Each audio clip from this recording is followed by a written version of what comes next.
د هیواد په شمال کې د قوشتېپې کانال وروسته تر ټولو ستره پروژه همدا په مزار شریف ښار کې د مزار هوټل لوی مارکیټ دی.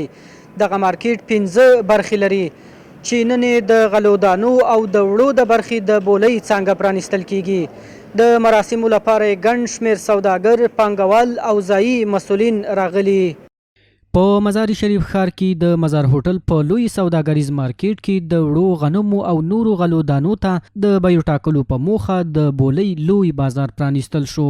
د دغه سوداګریز مارکیټ مسؤلین وایي له دې وروسته به د وړو غنمو او نورو غلو دانو بیه له دې مرکز څخه ټاکل کیږي. در سطح کشور اولین بار است که یک صنف معیاری و بولی که در اینجا افتتاح شد. اینجا کنترل نرخ میشه، کنترل کیفیت میشه. فعلا اولین بار از بسط کشور همین معیارها تطبیق میشود. د څلور ډوله بولیو مرکزونه په نظر کې نیولي دي چې اوله بولۍ مو الحمدلله نن د افتتاح ورځ ده چې د وړو او د غنمو د بولۍ دپاره دی چې د پتن دپاره موږ دا ځای و تاسو ته په نظر کې نیولی دي او اصلي د څلورو بولیو دپاره زموږ ځای د پروژې په دې سر کې چې هره بولۍ تقریبا 1000 متره مساحت لري او ارتفاع هم 6.5 متره ارتفاع لري. د بلخ مرستیال والی او د اسلامي امارت یو شمېر مسؤلینو دغه سوداګریز مرکز جوړېدل د هیواد د اقتصادي ودې او پرمختګ په برخه کې یو مهم ګام یاد کړل. دوی زیاته کړه چې اسلامي امارت مسؤلین د سوداګرو او پانګوالو ملاتړ ته ژمن دي.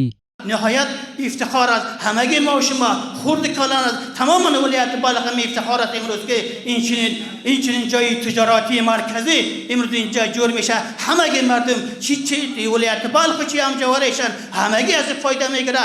تجاری ما بالخصوص که در این مزار هتل سرمایه گذاری کردن الله کریم این خدمتشان به خاطر رضای پروردگار و به خاطر ترقی این کشور ما و شما بگردانه. له بلې خوا یو شمېر سوداګر وایي په یاد مارکیټ کې د بولۍ لوی مرکز پرانیستل د شمال زون په کچه یو بېمخینې مهم اقدام دی چې له دې وروسته به د غلو دانو بیه په دې مرکز کې ټاکل کیږي. اولین مارکت استاندارد بین المللی و وسط کشور ما شما به لطف خدا در بلخ باستان افتتاح میشه. یگانه چیزی که جلو احتکار میگیره موجودیت این بازار بولی است. این بازار تاثیر بسیار مثبت، تاثیر خوبی را در تحت افغانستان داره.